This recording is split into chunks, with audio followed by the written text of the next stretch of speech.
Bienvenue sur Actualité 24, une chaîne dédiée aux amoureux de foot. Si vous êtes un fan dans l'âme du ballon rond, abonnez-vous à la chaîne Actualité 24 et activez la cloche pour ne manquer aucune de nos vidéos. Passons à l'actualité du jour.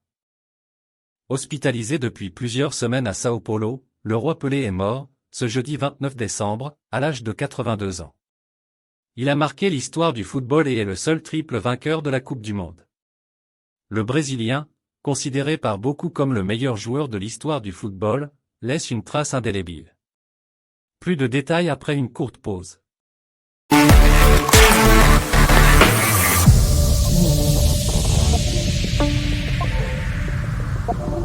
Le Brésilien Edson Arantes do Nascimento, dit Pelé, est mort le 29 décembre 2022.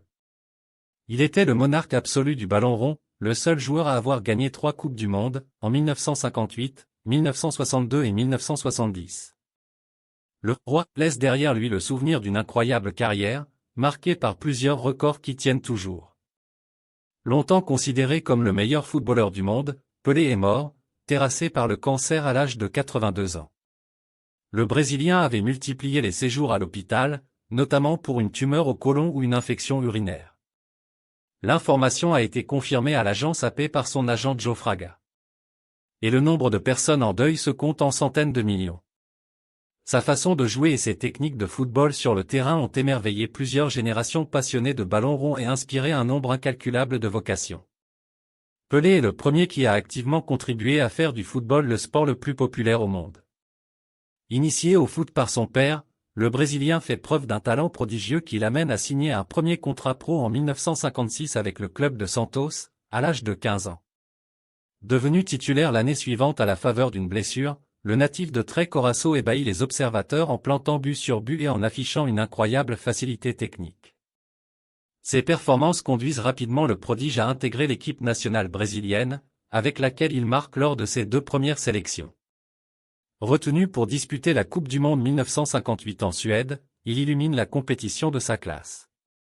Après une blessure qui le prive des 2 premiers matchs, Pelé est lancé dans le match coup-près contre l'URSS. Il ne marque pas, mais le Brésil séduit et s'impose, 2-0.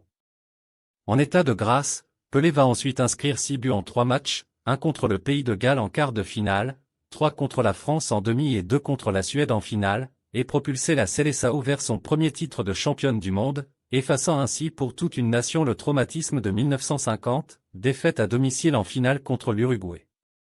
À 17 ans, Pelé devient le plus jeune buteur en phase finale de Coupe du Monde et le plus jeune champion du monde, 2 records qui tiennent toujours aujourd'hui. Ce n'est cependant que le début d'une carrière exceptionnelle, qui le verra notamment remporter 2 autres mondiaux, en 1962 au Chili et en 1970 au Mexique, où il signe son chef-d'œuvre absolu en tant qu'astre majeur de l'une des plus belles équipes de l'histoire du football.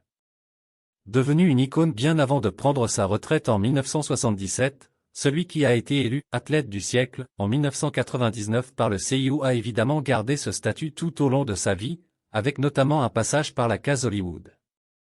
Si Pelé affirmait avoir inscrit un total de 1284 buts en carrière, en 1375 matchs, les statistiques officielles font état de seulement 767 buts en 831 matchs.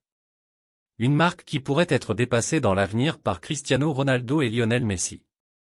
On souhaite en revanche bien du courage aux 2 superstars du football actuel pour battre le record le plus emblématique du roi, ses insurpassables 3 succès en Coupe du Monde.